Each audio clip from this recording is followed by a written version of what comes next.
Ireo lohateny vaovaontsika amin'ity talata 7 Jolay 2024 ity. Hiverina isokatra indray ny sidina mampifandray ny Madagasikara sy Comores. Nanomboka amin'ny fomba ofisialy androany ny fanavaozana manontolo ny lisy mpifidianana eto Madagasikara aharitra 4 andro.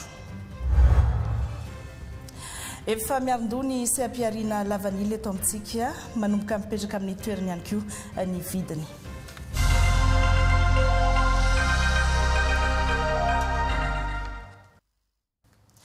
Manolotra ny araba tokolasy tompoko vavy tonga soto anatin'ny fampahalalam-baovao manasa antsika rehetra anaraka hatramin'ny farany. Nanainga androany ny azo an'i Le Caire renivohitry Egypte. Ny délégationna malagasy izay tarihan'ny filohan'ny fanavaozana ny Repoblika Colonel Randrianirina Mikael.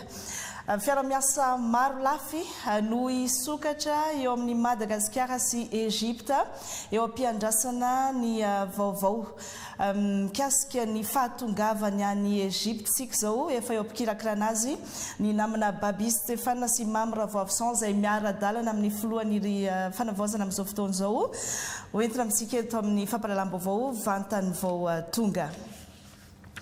Fa hiverina isokatra indray ny sidina mampitohy mivantana ny Madagasikara sy ny nosy Comores manomboka amin'ny lakamisy 3 Jolay izao rehefa niato nanomboka tamin'ny fotoana nisin'ny Covid-19.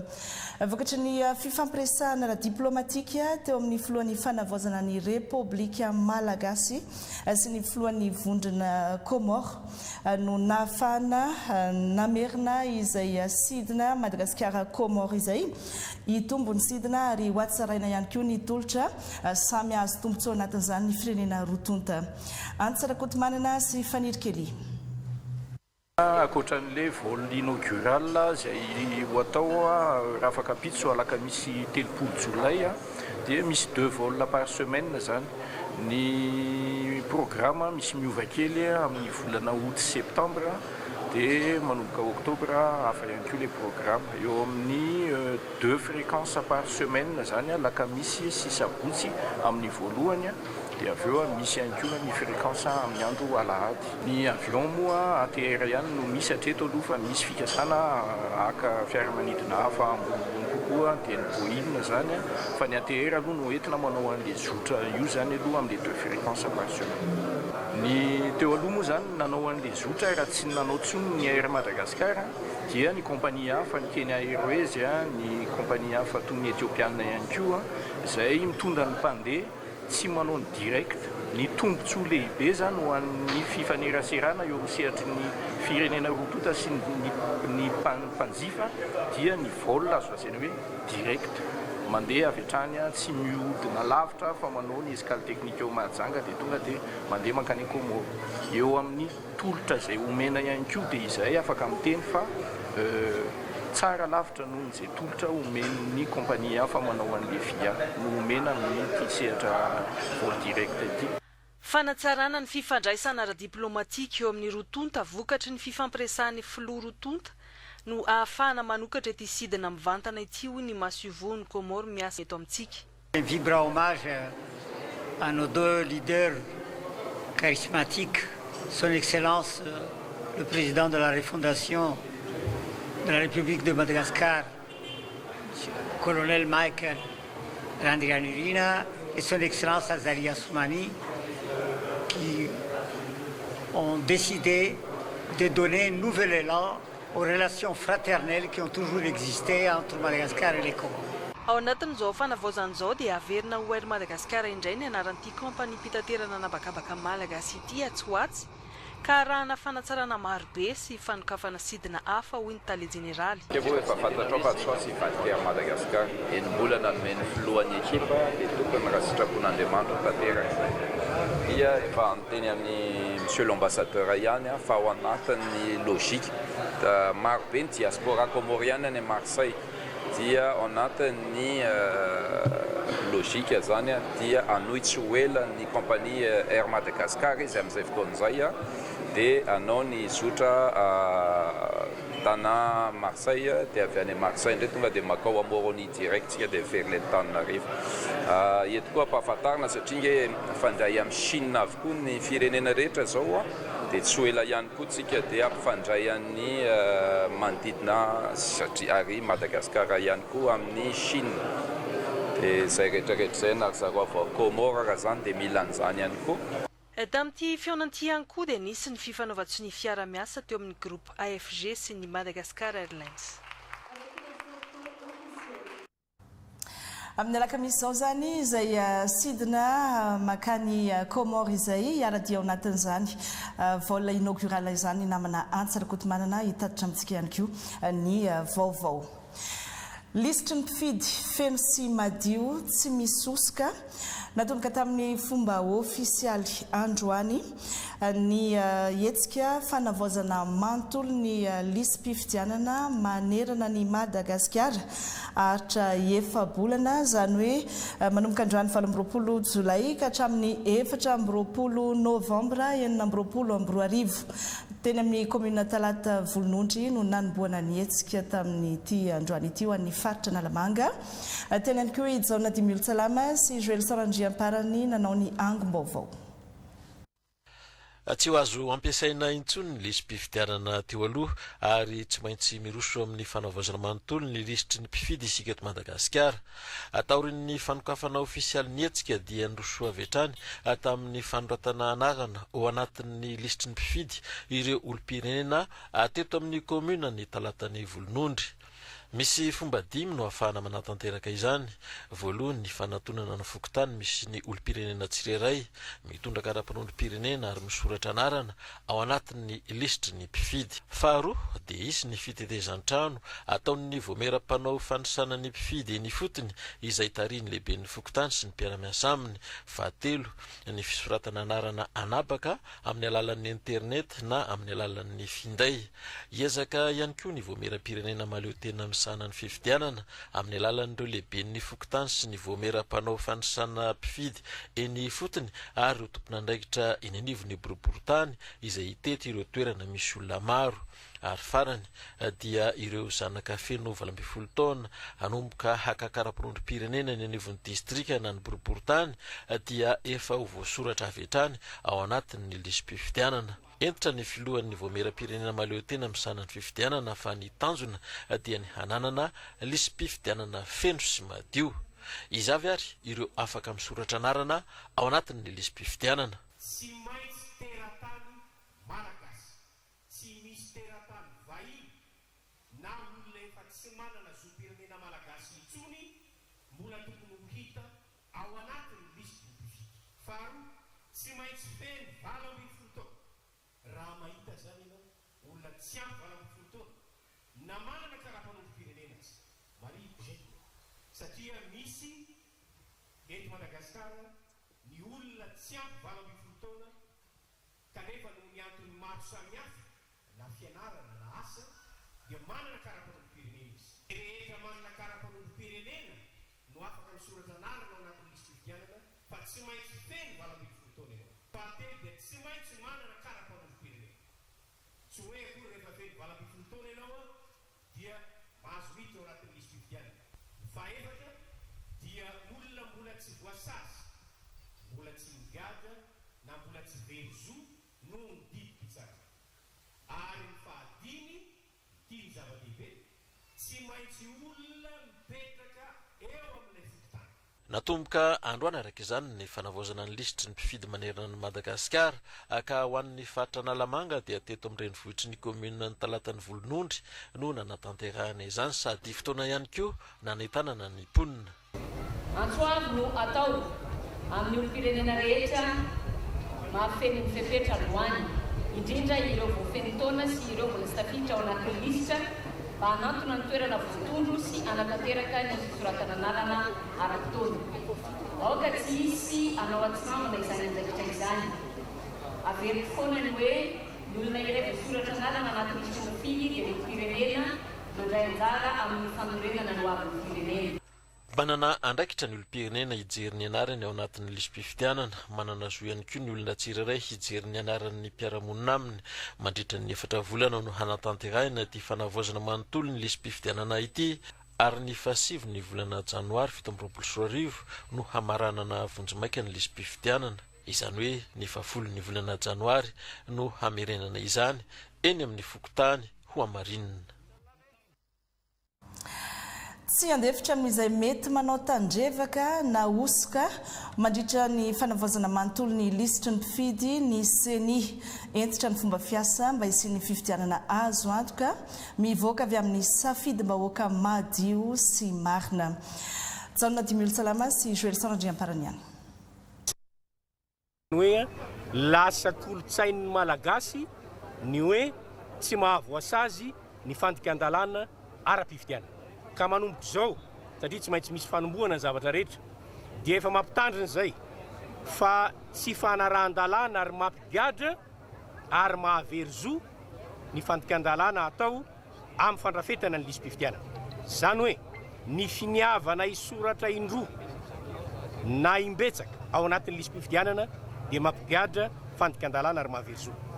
Ny fiezahana manao kolikoly ka apiditra anaran'olona zay tsy tokony ho tafiditra anatin'ny lisam-pifidianana ao anatin'ny listra dia fandikan-dalàna mampigadra ary mahavery zo.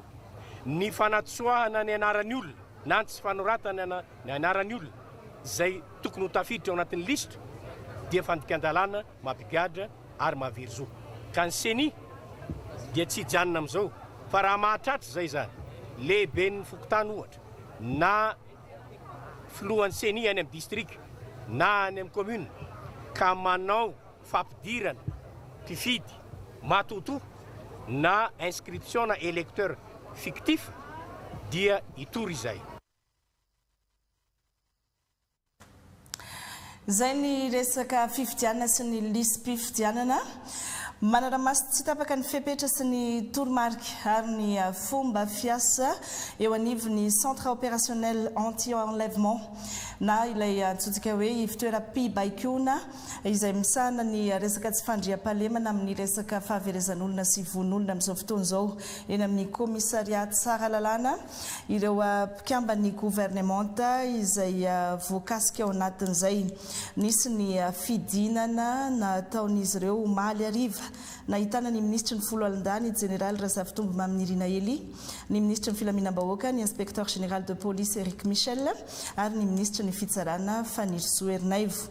Nandritra izany namafisina ny toromarika momba ny fampiasana ireo fitaovana rehetra misy sy azo trandrahana toy ny caméra de surveillance eny an-dalambe anampy amin'ny fikarohana sy ny fanadiadiana momba ny tsy fandriam-pahalemana eto amintsika. Ankoatr'izay dia tentative de vindicte populaire na fikasana nao fitsaram-bahoaka misa 4 no ravan'ny polisy-pirenena tao anatin'ilay volana satria efa feno ny fepetra rehetra amin'ny famandriana ireo mpanao ratsy.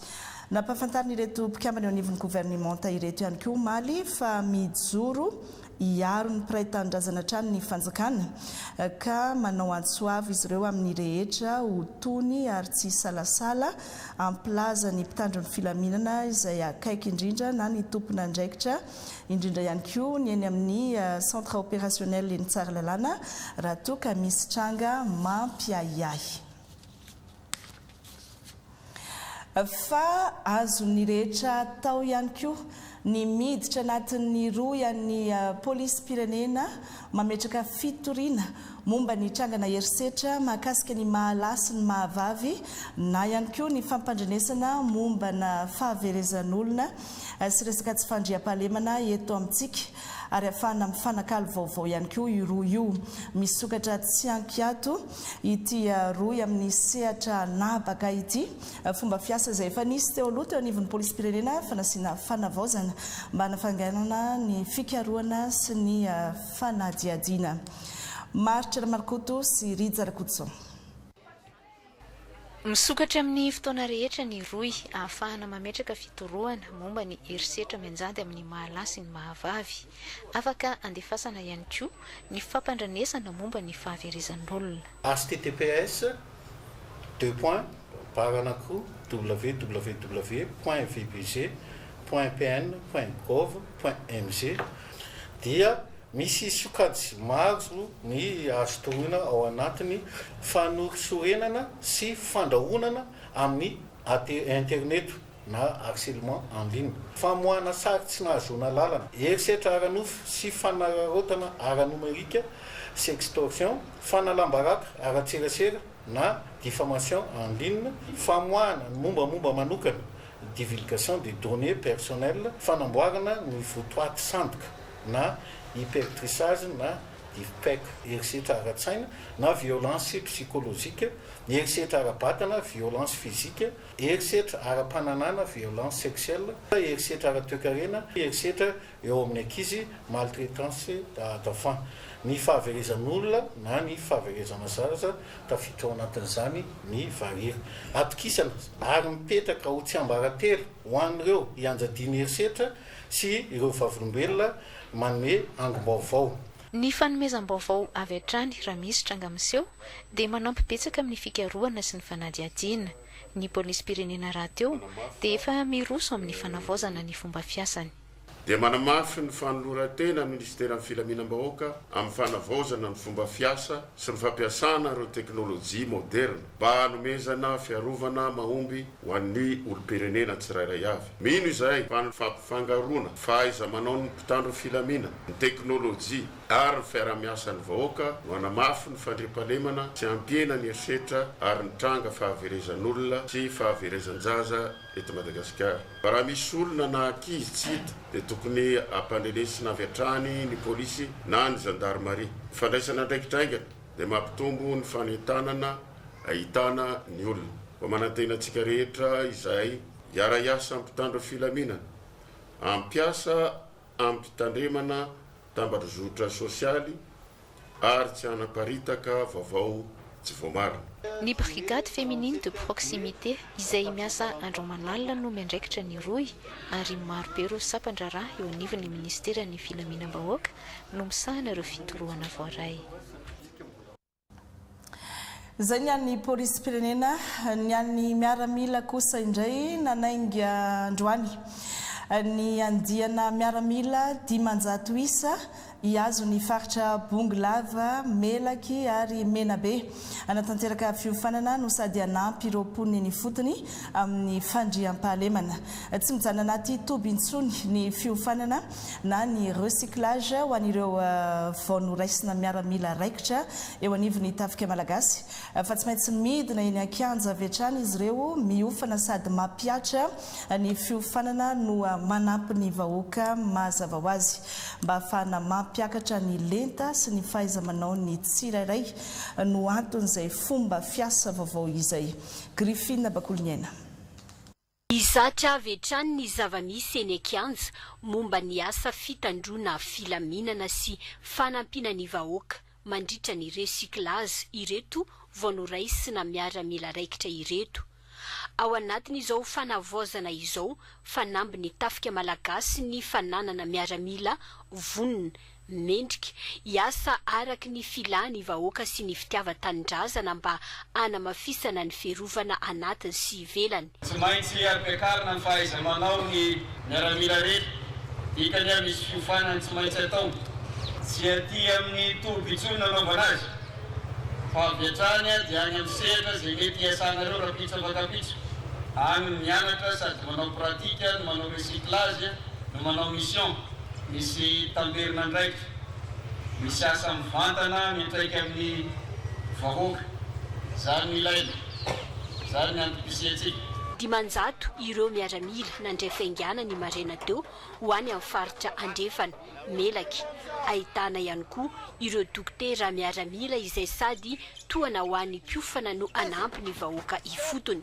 Ankoatra ny fiofanana ho tanterahan'izy ireo dia ametraka fandriampahalemana maharitra amin'ny toerana andalovany ireto miaramila ireto. Isy ihany koa ny fiara-miasa amin'ireo tompon'andraikitra ifotony sy ny fokon'olona mba ahafana miara mametraka izay fandriampahalemana maharitra izay. Araka ny vaovao nampitainy namana Babi Stéphane sy Mamra Voavson avy any Egypta dia tamin'ny enora sy 10 minitra no ny giadona tao amin'ny seranam-piaramanidina iraisampirenena tao Le Caire renivohitra Egypta ny filohan'ny fanavaozana ny colonel Ranjanirina Mikael Mivady sy ireo membre ny délégation miaraka aminy. Araka ny fantatra moa dia fitsidiana ofisialy no tanterahina ny antoerana mamaly ny fanasan'ny filoha egyptiana ny généraly Abdel Fattah el-Sisi ho an'ny filohan'ny fanavaozana. Raha ny fandaharam-potoana ny délégation malagasy any Le Caire dia fantatra fa iona avy hatrany amin'ny diaspora malagasy na ireo teratany malagasy miasa sy monina any Egypta ny filohan'ny fanavaozana any Oalina. Raha mpitsy maraina kosa no ionany amin'ny filoha-mpampiatrano ao amin'ny lapam-panjakana El Alamein any amin'ny 300 kilometatra latsaka kely miala ny Le Caire renivohitra Egypta izay ialoavan'ireo arifenitra fandraisana filoha-mpanjakana rehefa fitsidiana ofisialy toy izao. Isy ny fivoriana mivelatra iarahan'ny filoha Rontonta sy ireo minisitra voakasika manokana amin'ireo fifanaraha-piaramiasa izay ho atomboka eo amin'ny Madagasikara sy Egypta. Avy eo dia iroso amin'ny dinika manokana ny filohan'ny fanavaozana colonel Ranjanirina Mikael sy ny filoha egyptiana Abdel Fattah el-Sisi. Aorian'izay dia isy ny fanaovan-tsony ireo fifanaraha-piaramiasa samihafa mahakasika sehatra maro lafy toy ny fifanarahana ara-diplomatika ny sehatra ny fitaterana an-dranomasina ny fiarah-miasa eo amin'ny sehatra ny tanora sy ny fanatanjahantena ny fampiroboroboana ny ahitao arakajy mirindra sy ny fifandraisan-davitra ary ny anisan'ny lehibe indrindra ihany koa dia ny fifanaraha-piaramiasa ara-toe-karena amin'ny alalan'ny DBM sy ny GAFI izay rafitra fohibe misahana ny fampiroboroboana ny fampiasam-bola any Egypta. Ankoatra ireo voatanisa rehetra ireo dia isy ihany koa ny dinika arakasa maro lafy ho tanterahana mandritra izao fitsidiana izao any antoerana ary tafiditra ao anatin'izany ny fitsidiana ara-kolotsaina izay ho ataon'ny délégation malagasy tarihan'ny filohan'ny fanavaozana colonel Ranjanirina Mikael mandritra ny fivahinianany any Egypta. Hitatitra ny vaovao amintsika eo ihany moa ny namana Babi Stéphane sy Mamra Voavison arakaraka ny fivoaran'ny vaovao. Resaka fanarenana ny sehatry ny lavanilina eto amintsika manomboka miaron-doha ny sehatry ny lavanilina ary manomboka mipetraka amin'ny toerany ihany koa ny vidiny lavanilina eto amintsika taorian'ny fifantenana ireo orinasa mendrika sy mahafeno ny fepetra afaka hiara-iasa amin'ny AVM na ny Alliance de la Vanille Malagasy dia efa nivoaka ny lisitra ireo orinasa ho an'ny any amin'ny faritra Diana sy Sofia. Misy ny lamina anatiny izay tsy maintsy arahan'ny mpikambana mandritra ny fikirakirana sy ny fitantanana ny fiariana lavanilina eto amintsika. Olivier Andrebololo Miaja sy Ery Rakotomalala.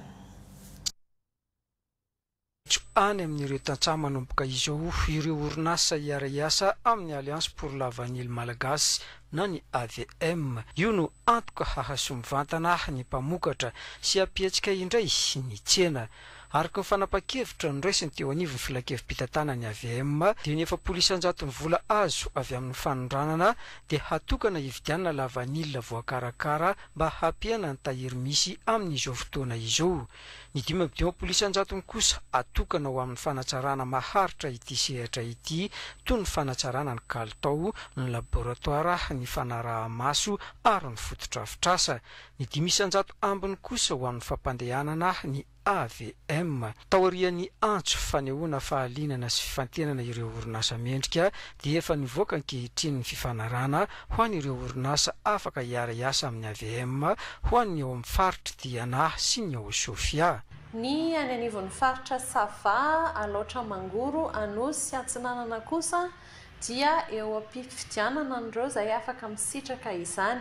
Nisy moa ny condition maromaro izay napetraky ny fampiantsoana intérêt, appel à manifestation d'intérêt, nametraka ny condition maromaro izy any afaka misitraka izany dia eo am-pamaranana an'izay dingana mijery ireo izay afaka misitraka izay any amin'ny faritra Sava, Atsinanana, Alaotra Mangoro ary Anosy. Ary amin'ny faritra efatra farany dia ny faritra Analanjorofo Ambatosoa, Vatovavy, fitovinany ary atsimo antsinanana ny andreo kosa dia vao manomboka amin'izao fotoana izao ny dingana ahafantarana hoe iza no afaka misitraka an'izay ataoko hoe procédure ny AVM izay. Raha ny zava-misy dia efa nahitana fiakarany vidiny lavanila maitso amin'izao fotoana izao. Ao amin'ny faritra Sava zao dia efa tafiakatra 4 alina hatramin'ny 3.4 alina ariary ny kilaon'ny lavanila maitso ny amin'ireo ataoko hoe mpamboly izay mivondrona ao anatina kooperativa ary miara-miasa mivantana amina mpanondrana dia misy ahitana hatramin'ny 4 alina na hatrany amin'ny 5.7 alina izao any amin'ny faritra sasany. Ny fanadihadiana parlementaire mikasika ny orinasa Jirama androany dia nidina nijery mivantana ny tobim-pamokarana herinaratra HFF eny Ambohimanambola. Ny filohan'ny Vomera misana ny fanadihadiana eo anivon'ny anteny miram-pirenena. Nijery fotony ny antony tonga ny fipoana izay nisy teo amin'ity tobim-pamokarana herinaratra HFF ity izy teny Ambohimanambola izay nitranga tamin'ny alahady teo moa izay fahamaizana izay Norosorandriamanana sy Roger Andriamanalina.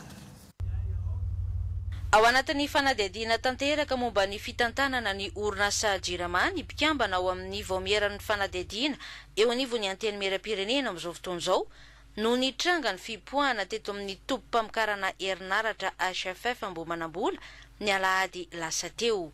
Antony tonga ny mpanao fanadihadiana nidina dety an-toerana nijery mivantana ny zava-misy.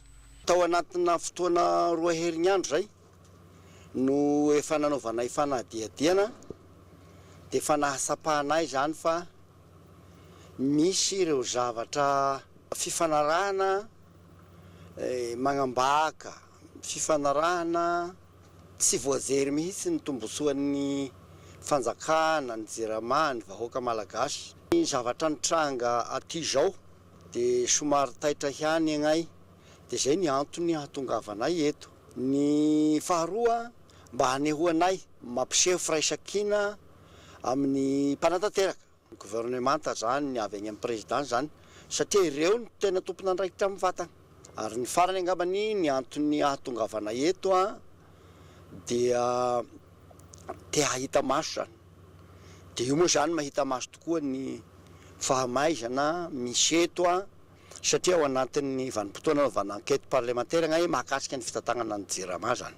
Fa tsy mety aminay raha ao anatina vanim-potoana manao enquête parlementaire agnay mahakasika ny fitantanana ny Jirama no mitranga zao zavatra zao kanefa tsy handeha aty agnay. Nanamafy ny aiainy amin'ny fisian'ny fanelingelenana ho sakana tsirosoana amin'ny fanavaozana ny mpanao ny fanadihadiana.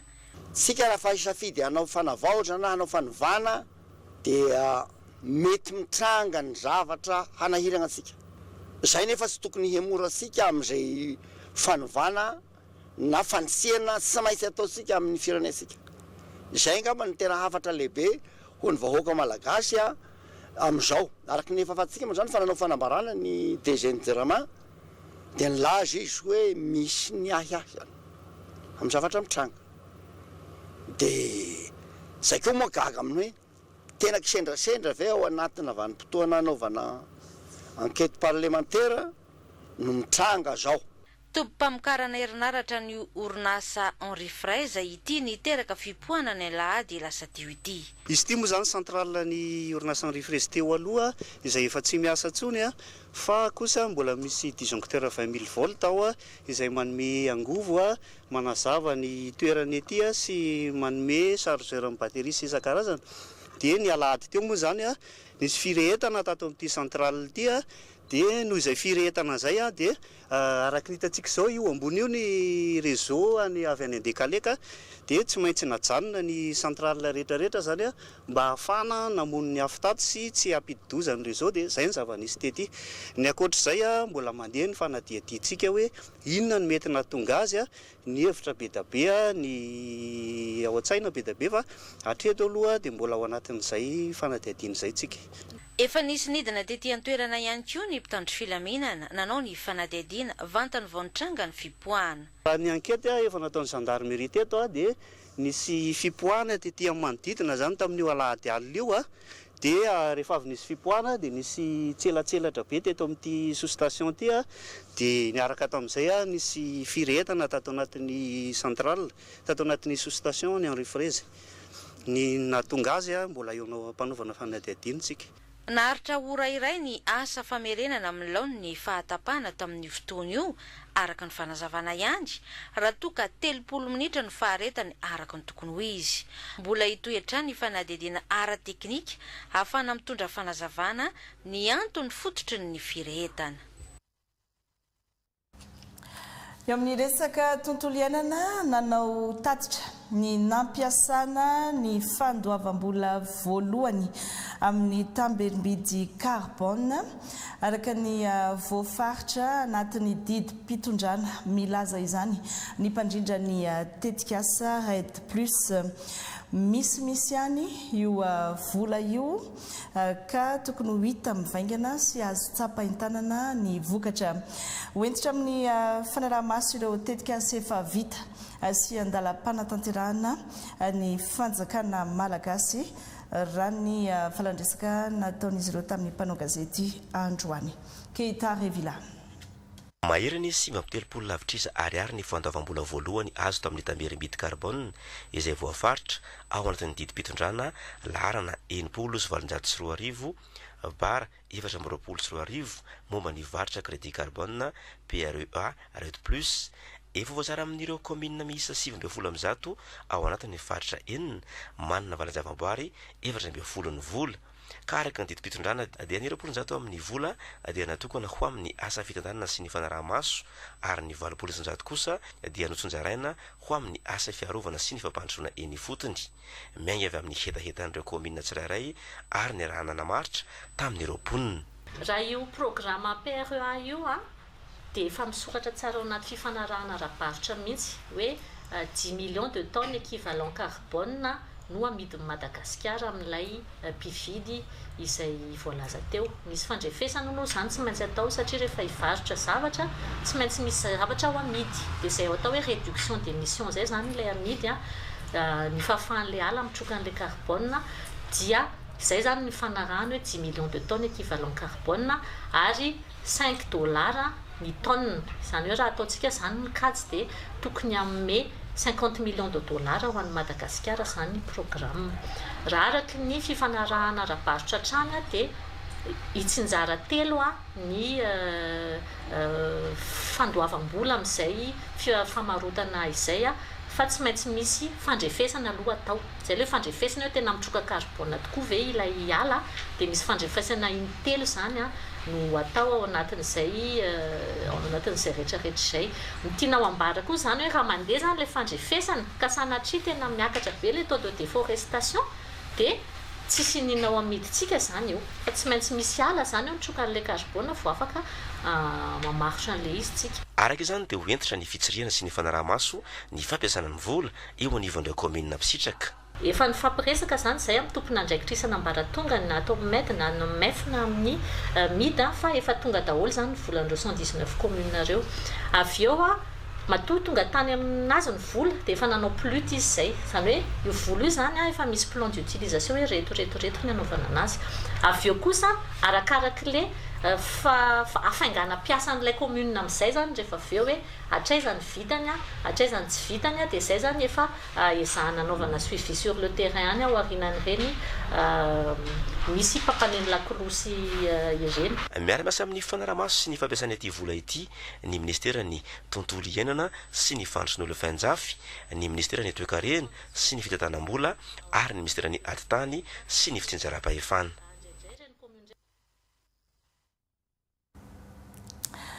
Orinasa nandalo fotoan-tsarotra goavana ara-bola ny fanalamanga teo aloha. Niara-ny karabaolana nanarerana ity orinasa-mpanjakana fanalamanga ity ny mpitantana sy ny mpiasa ary ny fitondram-panjakana ankehitriny nahitam-bokatra izay ezaka izay. Ka amin'izao fotoana izao dia tonga amin'ny fananana ambom-bava mihitsy aza ny orinasa fanalamanga ary mihodina tsara araka ny tokony ho izy. Xavier Tolotso sy Richard Juvenal no hitondra ny andindininy izay.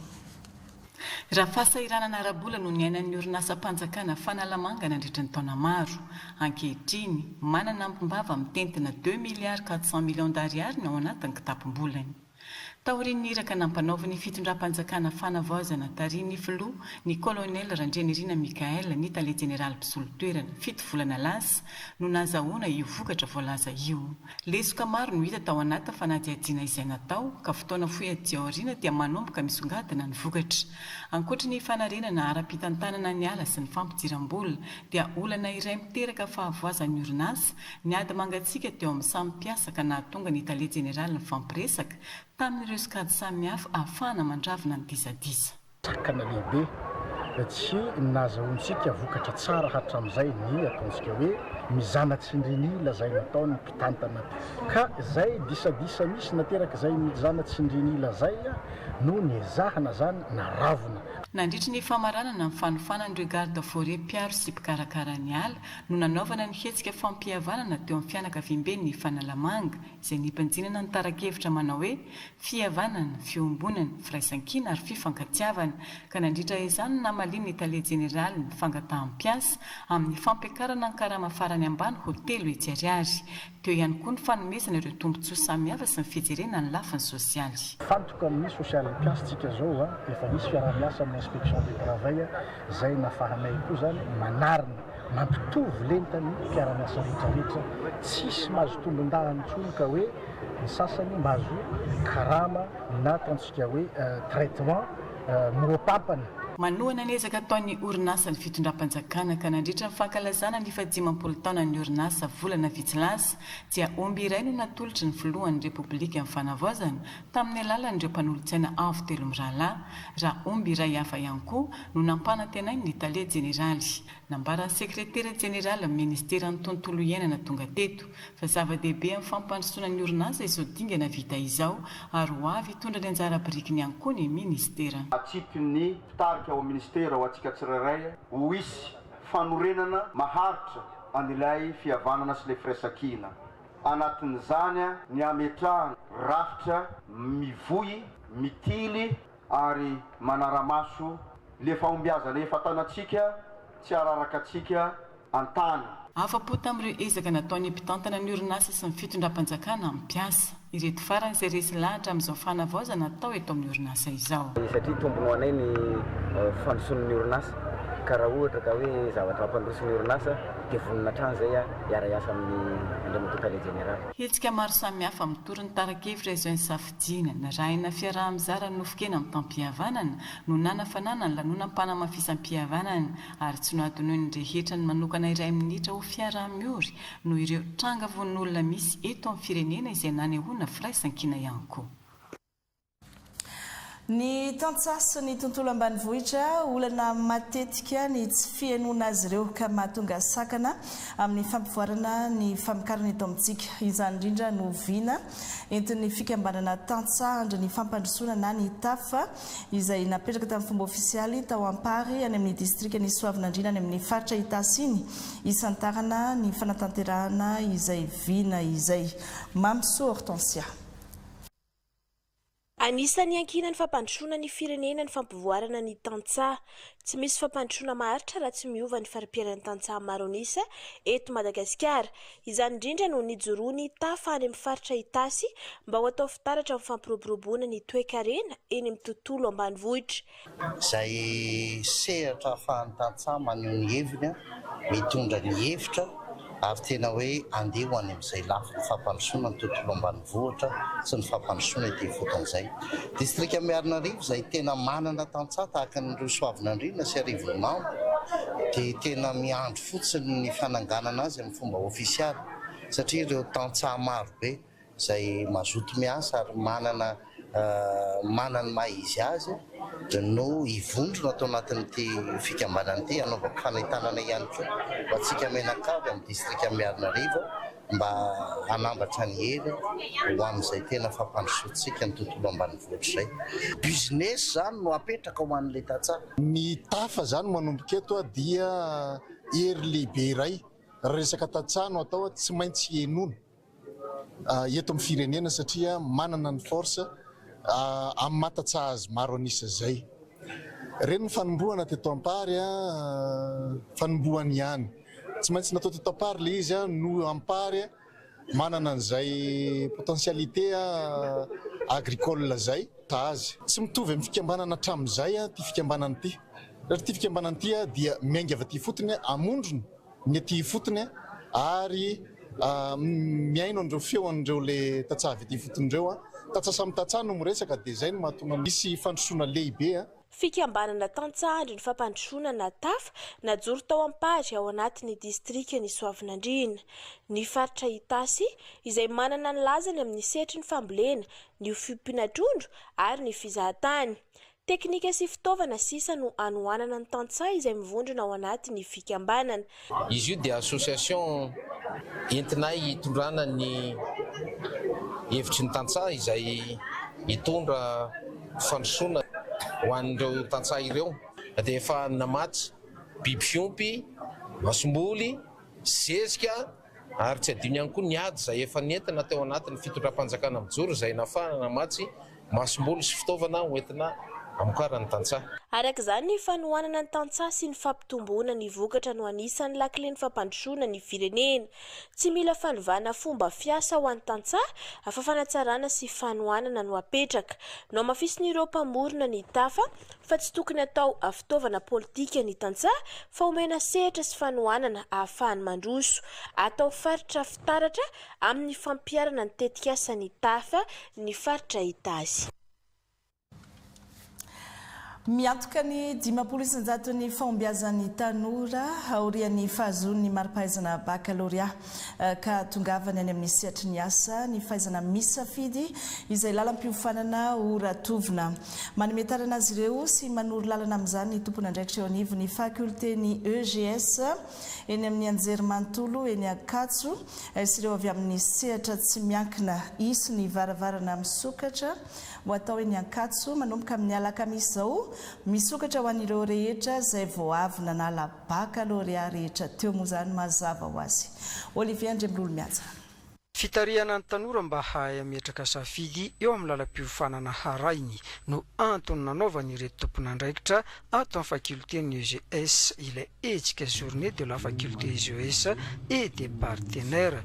Orientation, formation, employabilité, entrepreneuriat, ampahany ireo afaka sitrahan'ny tanora mandritra io hetsika io. Sy porte ouverte fotsiny hoe orientation post-bac fa ihany koa fanampiana ny mpianatra efa amin'ny faculté EGS zany sy ny amin'ny université Antananarivo ho an'izay mila an'izay atao hoe mandranto vaovao eo amin'ireo sehatra asa samihafa. Misy indray ny zava-baovao entina anatin'izy dia ny resaka hoe espace entrepreneurial satria voaresaka betsaka tsy lamaody fotsiny izy fa ankoatran'izay zany andranto aloha ny vaovao efa mieritreritra zany inona fianarana azy ny atao inona kosa ny asa zay matsy ny mahatonga an'reto mpiara-mianatra betsaka sy mpiara-masehatra zany karazana asa azo atao ohatra. Orinasa mpandraraha avy amin'ny sehatra samihafa no hiara hifarimbona hizara ny traikefany amin'ny fotoana io. Misy fifanankalozana ao, misy fifanantonana ao dia misy fijerena hoe aiza ho aiza ny mpianatra mivoaka par rapport amin'ny réalité sur le marché amin'ny asa dia izay hoe tenen'ny voyant teo ny employabilité maro raha fa mbola misy tokoa izay ataontsika hoe fanavitan'izay fa izay indrindra no anisan'ny iarahana miasa ohatr'izao ahitana hoe anatsarana zany ahoana ny anakekezana ny mpianatra sy ny orinasa. Ny 30 Jolay ary ny voalohan'ny volana Aogositra izao ny journée de la faculté EGS et des partenaires eny amin'ny anjerimanontolo Ankatso izay ravahany zavakanto sy ny hetsika ara-panatanjahantena. Zontsika vehivavy ny misitraka rano amin'ny fahasalamana ara-pananahana. Nanatanteraka dinika dadabatra boribory ho fikaroham-baolana amin'ny fanamorana ny fisitrahan'ny vehivavy io zo io ny fikambanana mouvement malgache pour le planning familial sy ny FISA Madagascar ny votra nandritra ny atrikasa fa mbola betsaka ny olana goavana izay sedrain'ny vehivavy eo amin'izay fisitrahana rano izay. Voina na Espérance Jacques Rakotomanga. ity fanadadiana nataon'ny nifinakanga sy ny alternative Madagasikara ity izay mampiseho ny ady mangina trehan'ireo vehivavy amin'ny fahazoana rano na idiovana na ikarakarana ny tokantrano no niangany ny ady hevitra fikaonandoha fikaroam-baolana amin'ny olana sedraina eo amin'ny tontolon'ny fisitrahana rano eto Madagasikara indrindra ho an'ireo vehivavy. Ny fisitrahana izay rano fidiovana sy fanadiovana izay anefa dia zo sy fahasalamana ara-pananahana ho an'ny vehivavy. Olana ara-pahasalamana teraka ny tsy fisitrahan-drano indrindrandrindra teraka ny loto dia amin'ny resaka ny omamiadan'ny fozon-tranonjaza dia ty aktivité androany ity zany tena ahafahana resaka an'izay olana trehan'ny vehivavy izay dia mba izy fa olana maharitra mahari-potitra koa amin'ilay olana izay atrehan'ny vehivavy. Ezahana ny andrafitra ny fekevitra rehetra ho asa mandritra ity fikaonandoha ity. Ny mouvement malgache pour le planning familial sy ny fisa Madagasikara no nikarakara ny atrikasa teto ary teo ambany ny fiahin'ny masevoan'ny Frantsa. Manomboka eto ny resaka fanatanjahantena hanomboka amin'ny farany herinandro zao ny fiadiana ny tompon-daka ny Madagasikara ho an'ny taranja fototra atletisme izay atao eny amin'ny kianja munisipaly eny Alarbi. Samianana solotena avokoa ireo ligue paritra mijoro aladalana eto amintsika ao anatin'ity fédération ny atletisme ity. Isantatra ny fifananana ny sokady sy tanora aorin'izay miditra amin'ny sokady senior araka ny fampahafantarana nataon'izy ireo tamin'ny mpanao gazety natrehiny namanay Cantrone Varson. Ligue paritra efatra amin'ny folo no anana solotena hiatrika ny fiadina tompon-daka Madagasikara ho an'ny taranja atletisme. Ny raiky amin'ny telopolo ny volana Jolay ka hatramin'ny faharoa ny volana Aogositra ny fifananana ho an'ny sokady tanora izay ahitana mpiazakazaka mahery ny 500 eo. Ny fafito ka hatramin'ny fahasivy ny volana Aogositra kosa ny fifananana ho an'ny sokady senior. Ity fifanana nasional ity izay ho tanterahina etsy amin'ny kianja munisipaly na Alarbi. Ny enjeu an'ity championnat ity dia ny Jeux des Îles amin'ny 2027 ary amin'ity championnat ity no anaovana présélection amin'ny Jeux des Îles. Ny zavatra io fitadiavana performance ho tsara kokoa ny fitantanana compétition amin'ny championnat zao surtout mba homologué ny World Athletics ny performance satria hatramin'izay tsisy anémomètre, tsisy calcul de vent zany, tsy homologable mihitsy ny performance dia ankizy foana no miezaka verimaina fa dia hiezaka tsika amin'ity mba ho tratra daholo zany. Paikady goavana napetraky ny fédération malagasy ny taranja atletisme ny fanomezana sehatra andreo taniketsy. Tanjona goavana dia miafahana manana atleta manana ny avo teknika afaka mifaninana eo amin'ny sehatra iraisam-pirenena. Ny taniketsy moa amin'izay nanaovana ny championnat jeune izay efa tsy mbola ny raha tena mihitsy fa misy foana isa-taona dia ny akamaroan'ny jeune rahantsika isy raha mandinika ny akamaroany amin'ireo jeune ireo efa manana niveau national amin'ny toute catégorie sady na tsy hoe tsy nenina ry zareo mety hoe hanana azo titre fa efa tafiditra anatina elite zany dia manao préparation moatsika ivaviny dia araka ny tena président teo hoe ny base ny sélection amin'ny Jeux des Îles l'objectif zany ny Jeux des Îles 2027 fa ny première sélection ny présélection amin'ny Jeux des Îles io dia manomboka amin'ity championnat ity zany hoe ny eto zany dia efa manomboka mijery hoe izavy ny tanora mbola anana proposition sy ny zavatra rehetra mety vitan'izany. Mariana fa ity no fifanana nasional voalohany ho tanterahin'ny filohan'ny fédérationna vaovao sy ny ekipany izay tafaverina indray hitantany ity rafitra ity. Ary ny amaranantsika amin'ny fampahalalam-baovao mpifaninana 5 no voafantina isolotena ny Madagasikara amin'ny fifanana iraisam-pirenena cardo ho atao any Rosy amin'ny volana septambra ho avy izao. Fifanana iraisam-pirenena ho fampiroboroboana ny kolontsaina sy ny fanatanjahantena an-tanan-dehibe. Tojo fanomezana.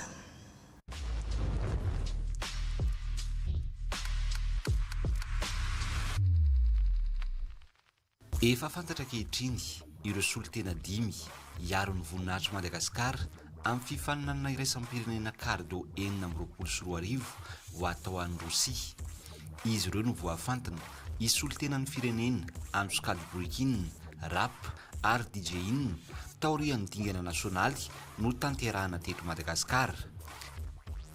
Mahery nefa jato ireo tanora nisoratra anarana sy nandray anjara tamin'ity fifaninanana ity, nandalo dingana maro nahitana sivana sy fanombanana nataony mpitsara izy ireo ka izy 5 no tafavoaka ary atrika ny dingana iraisam-pirenena. Ho tanterahana any Vladivostok, Rosia ny 14 hatramin'ny 20 septambra 2024 ny famaranana amin'ity fifaninanana ity. Any no ifaninanan'ireo solitena malagasy amin'ireo mpifaninana avy amin'ny firenena maro sady anehoan'ny talentany eo amin'ny sehatry ny kolontsaina an-tanan-dehibe. Ny cadeau de sehatra iraisam-pirenena natokana ampiroboroboana ny kolontsaina sy ny fanatanjahantena an-tanan-dehibe. Ankoatra ny fifaninanana, ahafahan'ireo mpandray anjara amin'ny fanakalotra-kefo, manangana fiarah-miasa ary mampahafantatra ny talentany eo amin'ny sehatra iraisam-pirenena ihany koa izy io. Ho an'i Madagasikara, fotoana iray amin'ny sogadinina ny fahaiza-manao ny tanora malagasy sy hanamafisana ny fisindy eo amin'ny sehatra iraisam-pirenena izao fifaninanana izao.